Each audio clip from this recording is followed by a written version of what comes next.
तो चलिए सीधे आज के इस बेहद जरूरी टॉपिक पर आते हैं।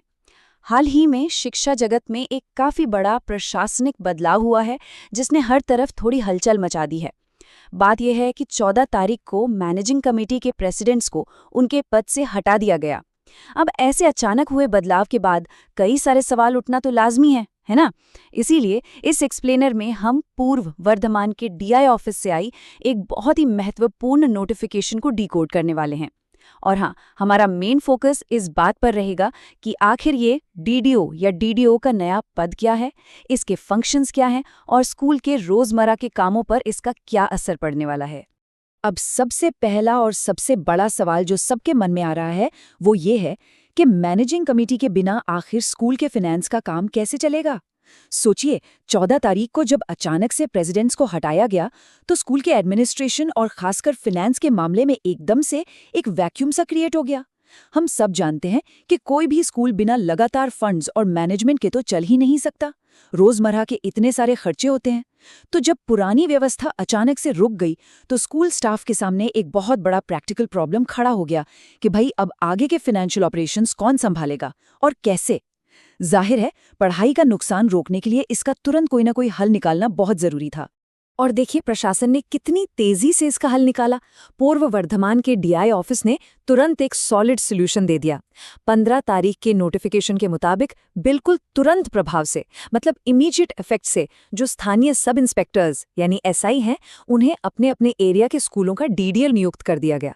इसका सीधा सा मतलब यह है कि जिस पल ये ऑर्डर निकला उसी पल से उस सर्कल के एसआई वहां के सारे स्कूलों के डीडीओ बन गए। ये कोई लंबा चौड़ा प्रोसीजर नहीं था जो हफ्तों चलता, बल्कि सिचुएशन को देखते हुए उठाया गया एक एकदम क्विक एक्शन था, ताकि स्कूलों के जो फाइनेंशियल काम रुक गए थे वो वापस पटरी पर आ सकें।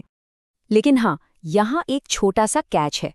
हर नियम हर जगह एक जैसा लागू नहीं होता।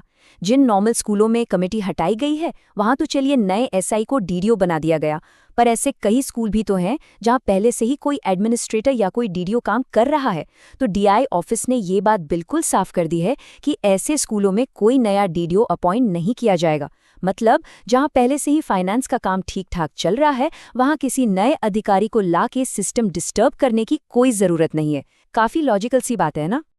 अब आते हैं उस सवाल पर जिसने सबसे ज्यादा कंफ्यूजन पैदा किया है। आखिर ये डीडीओ होता क्या है, इसका फंक्शन क्या है? चलिए इस टर्म को अच्छे से समझते हैं। डीडीओ का फुल फॉर्म है drawing and disbursing officer. Drawing का मतलब है सरकारी फंड या खजाने से पैसे निकालना, और डिस्बर्सिंग का मतलब है उन पैसों को सही जगह पर खर्च करना या बांटना। तो बेसिकली डीडीओ वो अधिकारी है जिसके पास इन फंड्स को निकालने और स्कूल की जरूरत के हिसाब से इस्तेमाल करने की पूरी अथॉरिटी होती है। जब स्कूल की नॉर्मल मैनेजमेंट कमेटी नहीं होती तब ये पद स्कूल को चलाते रहने की सबसे अहम कड़ी बन जाता है। तो सबसे जरूरी पॉइंट ये है कि एक डीडीओ के असल फंक्शंस क्या हैं। चलिए इसे थोड़ा डिटेल में देखते हैं क्योंकि यही इस पूरे एक्सप्लेनर का कोर टॉपिक है। पहली बात, ये पूरी तरह से एक टेम्पररी यानी अस्थायी व्यवस्था है, जब तक नई कमेटी नहीं बन जाती बस तब तक के लिए। दूसरा सबसे बड़ा फंक्शन है स्कूल के रोज के खर्चों को मैनेज करना, जैसे कुछ जरूरी सामान खरीदना है या मेंटेनेंस का काम है। डीडीओ का काम ये पक्का करना है कि इन सब चीजों के लिए पैसों की कोई कमी ना हो। और तीसरा, इस बीच के समय में स्कूल के सामने कोई भी फाइनेंशियल रुकावट ना आए।